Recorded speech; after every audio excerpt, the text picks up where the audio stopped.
girl ako ngayon. Dapat pero may shoes mo dapat eh. Palit tayo. Tawag dito, yung GoPro ni ano, yung edit niya naman. Dala niya pero hindi niya alam yun. Dala tayo, hindi dala. Hindi nasa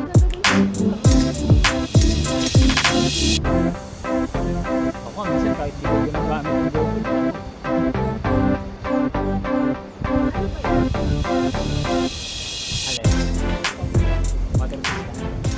Pero hindi ko siya nilulubog ng walang... You know?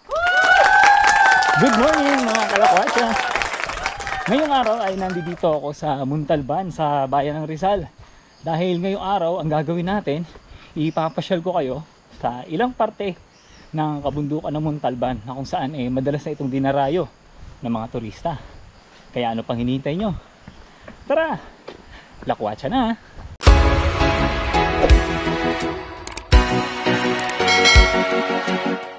Hindi pa tayo nakakalayo. Grabe na yung putik oh. Putik na ng sapatos ko.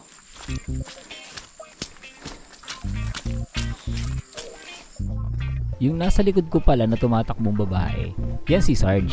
Kaya Sarge kasi nga Sarah Jane. So yung Sarah Jane pinaigli lang. Itong si Sarge nakasama ko ito dati sa mga previous lakwatsa natin. Pero hindi ko nga lang siya naisama sa vlog. Ngayon naman papasok na kami ng Barangay Mascap mula dun sa Wawa. Yung left side ko, yan yung papunta ng Barangay Mascap proper. Tapos yung nasa right side ko naman, yan naman yung papunta ng Mount Ayaas. Makikita nyo na rin dito yung ilan sa mga kasama natin na first time ko rin makakasama sa lakwatsang ito. Yung iba sa kanila ay invite ni Sarge, kaya paniguradong may dagdag na naman tayong makikilala. Dito sa gawing kaliwa, nandito na yung Mount Ayaas. Yan siya. Yan ang Mount Ayaas. Ito na yung intersection na kung saan yung kanan ay papunta yan ng Sitio Ligtas, papunta ng Mount Campananan. Yung kaliwa naman yan yung papunta ng Mount Ayaas at saka ng Sinfuego Campsite. Yung nasa likuran ko, yan si Chito. First time ko rin siyang makakasama. At the same time, nag-trail run din yan. Pinag-uusapan namin dito yung mga klase ng camera na meron yung Insta360. Tapos, ito namang nasa harapan ko, yung nakapula, yan naman si Dan. Actually, isa rin yung kalakwatsa. Certified kalakwatsa natin yan na palagi nanonood ng mga videos natin. Ang sabi pala ni Kuya Carlos, ang ilan daw sa mga pupuntahan namin ngayong umaga o ngayong araw na to ay yung summit ng Mount Kapananan, tapos yung Mount Malac, tapos dadaan tayo ng Biting Uhay. Yung Biting Uhay, meron na tayong vlog niyan. Check nyo dyan sa taas, no? Tsaka sa description. Meron na rin tayong vlog ng Mount Kapananan na kasama natin yung mga Barcamp athletes. I-check nyo rin yan dyan sa taas, ilalagay ko para makita nyo yung mga previous adventure natin yan. Ang tanda ko itong kawayanan na to, may falls na maliit dyan eh. Lumilitaw lang siya tuwing tag-ulan, ganitong panahon. Check natin yun.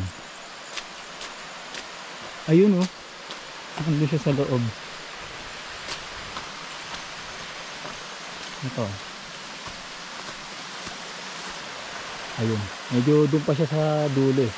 Hindi natin papasukan yun. Sa parting to, medyo napag-iwanan ako nung 5 sa mga kasama ko kasi sila, nagtakbuhan na sila dito. Malakas yung mga yun. Pero hindi ako humabol, gawa nga ng meron pang 2 nahuhuli sa likuran, si Romina tsaka si Kay. Para in case na magkaroon ng emergency, maririnig ko sila kung sakaling sisigaw sila o magwiwisel dahil hindi ganun kalayo yung agwat ko dun sa 2. Actually ngayong araw, madami kami. Hindi ko alam kung nasa 10 ba kami, parang ganun. Kasi ano to eh, si Kuya yung gumawa ng invite na to. Tapos sumama lang ako, gawa nga ng ilang linggo na rin akong walang takbo. Sa ngayon, medyo malapit-lapit na tayo sa Sitio Ligtas. Bali itong trail, pagbaba natin ito sa pinakababa, may ilog. Tapos malamang sa malamang, ibang kasama natin doon na naghihintay sa baba.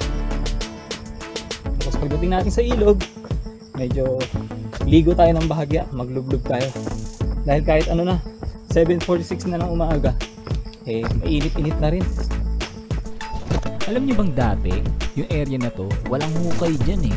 Pantay lang yan. Tapos, gawa nga ng madalas na pag-ulan sa bayan ng Montalban. Kaya nahukay na rin yung ibang parte dito at naging malalim na yung mga rats. Ayan oh, nakikita nyo ba yung nasa right side ko? Pag nahulog ka yan, hanggang bewang din yung lalim yan. Akala nyo lang mababaw. Tapos kung mapapasin nyo sa baba, ayun, nandun na yung ilog. So yun na yung indikasyon na nandito na tayo sa Sitio Ligtas. Yung mga ibang kasama natin sa baba na liligo na, nagtatampisaw na.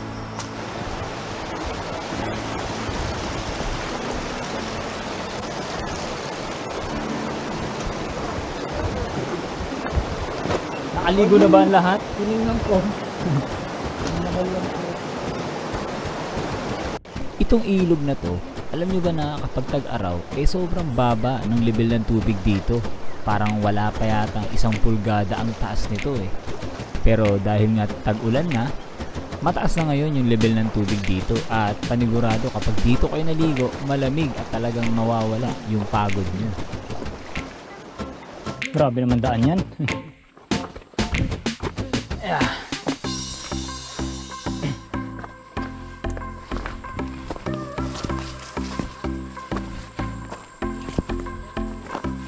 Grabe na yung tinaas ng damo, no?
Ang laki na nung pinagbago ng trail. Kung mapapansin nyo sa area na to, ang tataas na ng mga talahib, yung mga damo. Pero nung pinuntahan ko to last year, open trail to. As in, wala yung mga damo na to. Malinis yung daan. Tapos, pantay lang. Pero ngayon, grabe yung yung damo. You know, ang taas. Ayos ba tayo dyan mga friends? Maganda po kami. Hindi na kayo masaya.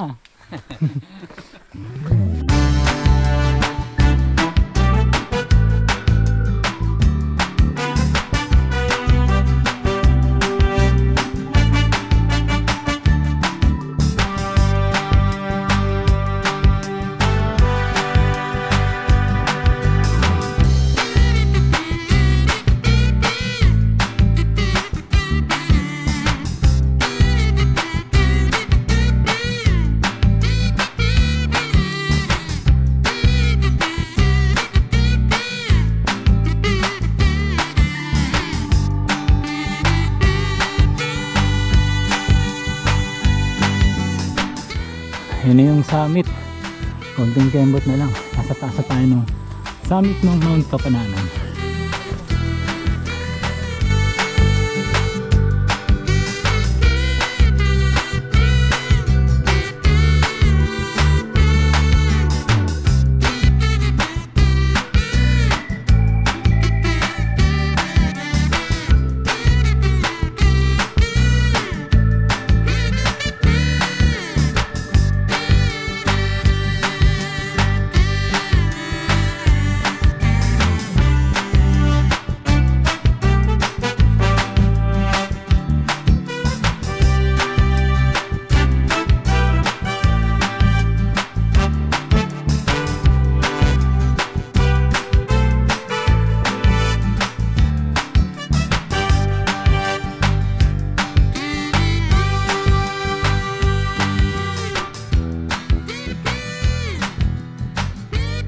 Baba na tayo.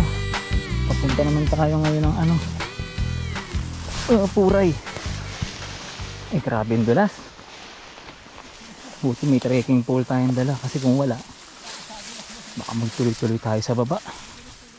Time check natin 9:57 ng umaga. Mainit na rin, masakit na sa balat. Sa ngayon papunta na kami ng ano, ng Barangay Puray. Tapos aakitin naman namin ngayon yung Mount Malac. Tapos sa ngayon maghahanap muna kami ng tindahan, kasi nga yung iba sa amin wala ng tubig.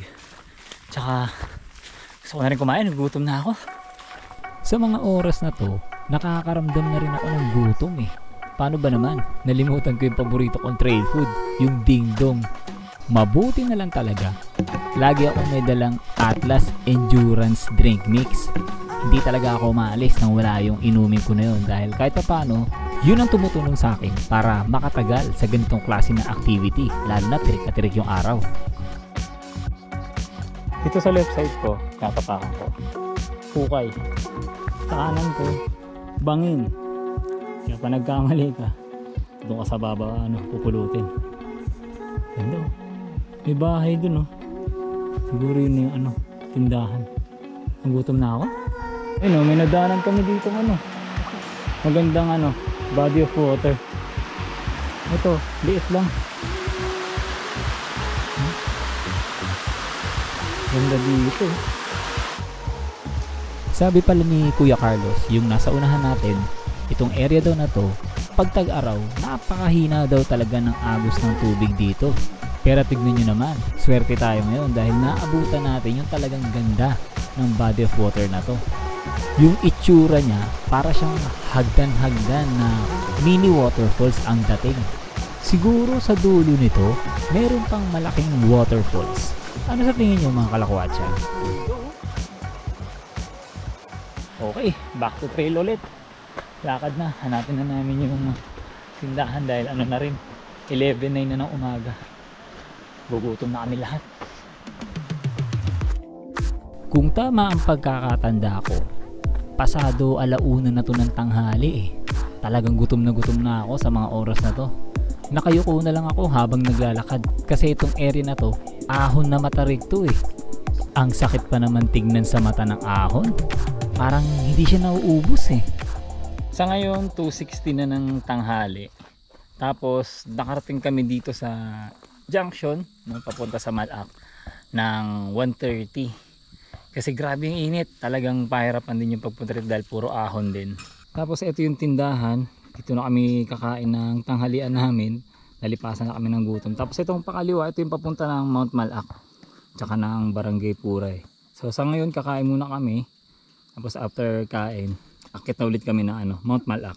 Ito palang Mount Malac ay sakop na ng Sitio Kinaw, Barangay Puray.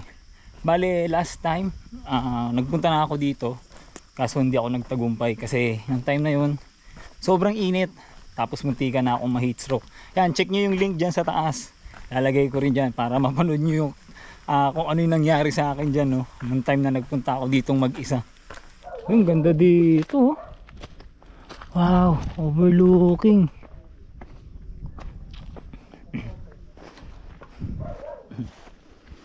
Ang ganda.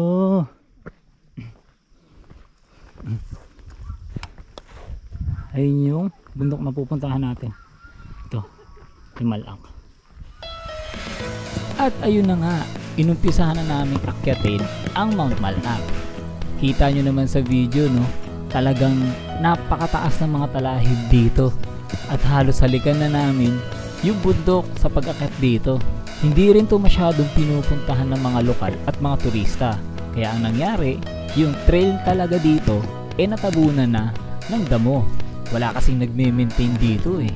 Medyo natagalan nga kami sa pag-akyat dito at pahinto-hinto kasi hinahanap namin dito yung tamang daan. Grabe yung ganda ng kabundukan sa likod, no? Kaso hindi na ako masyadong lumilingon dyan kasi napakataas na namin dyan. Talagang nakakalula kapag tumingin ka sa likod. Sa wakas, nakarating din kami sa taas. Pero hindi pa ito yung summit. Yung bundok doon sa harapan namin, yun pa yung pinakatuktok, itong Mount Malac. Pero sa ngayon, enjoy muna natin yung paglalakad sa parte na to ng bundok.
Okay, so hanggang dito na lang yung aakitin namin ngayong araw kasi nung oras na rin.